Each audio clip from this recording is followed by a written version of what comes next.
जो आज यहां पर 1098 युवा उद्यमियों के लिए एक क्रेडिट कैंप आयोजित किया गया है, उन सबको आज बैंक से ये ऋण उपलब्ध होने के अवसर पर मैं उन्हें बधाई देता हूं, अपनी शुभकामनाएं देता हूं। यह जो लोन है आपके व्यवसाय को आगे बढ़ाने के लिए, आपका संबल बन सके, इसके लिए है। इसकी शर्तें जो होंगी वह बैंक की सभी शर्तों को आपको पालन करना होगा।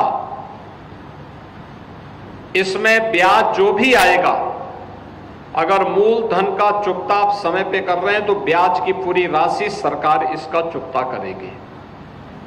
यानी ब्याज मुक्त ऋण, यह एक बेहतरीन स्कीम है युवा उद्यमियों को आगे बढ़ने के लिए, और इसके लिए मैं आप सबको हृदय से बधाई देता हूं कि आप अपने क्षेत्र में पारंग हो, अपना व्यवसाय आपका फलता फूलता दिखे,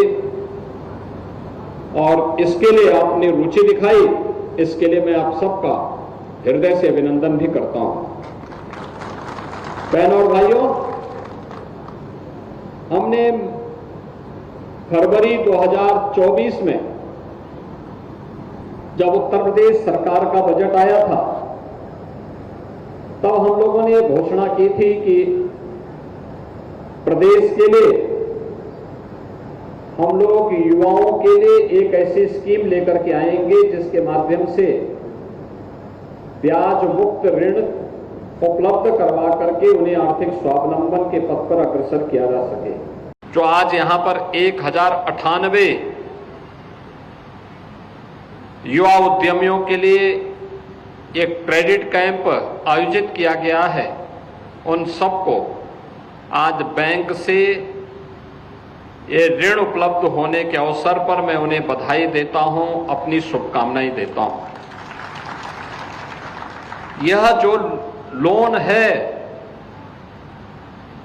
आपके व्यवसाय को आगे बढ़ाने के लिए, आपका संबल बन सके, इसके लिए है।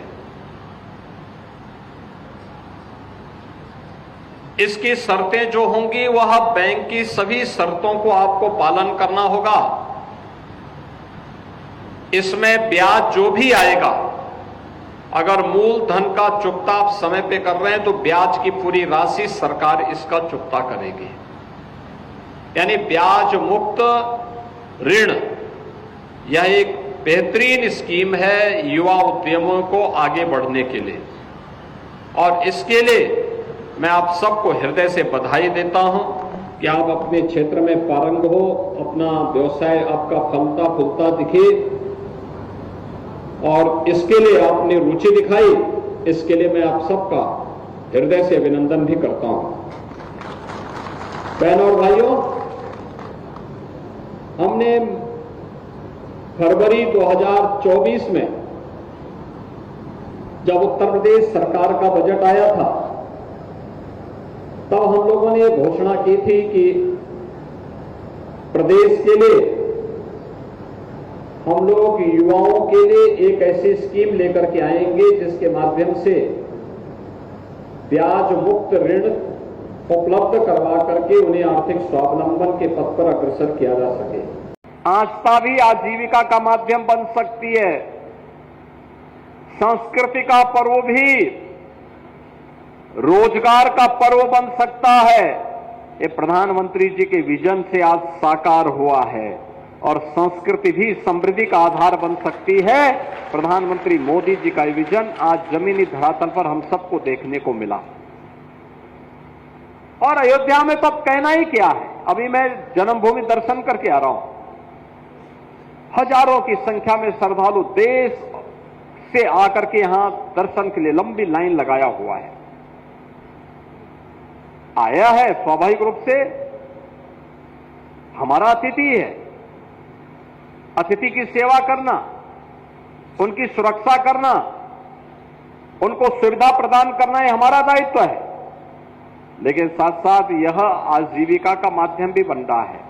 किसी होटल में, किसी धर्मशाला में, किसी होम स्टे में ही वो रुक रहे होंगे, किसी एरोप्लेन से, किसी ट्रेन से, किसी बस से, किसी टैक्सी से ही अयोध्या आ रहे होंगे। अयोध्या में किसी न किसी रेस्टोरेंट में, किसी न किसी भोजनालय में भोजन लेंगे। अयोध्या में ही कोई प्रसाद खरीदेगा। अयोध्या में आए हैं तो यहां पे नौका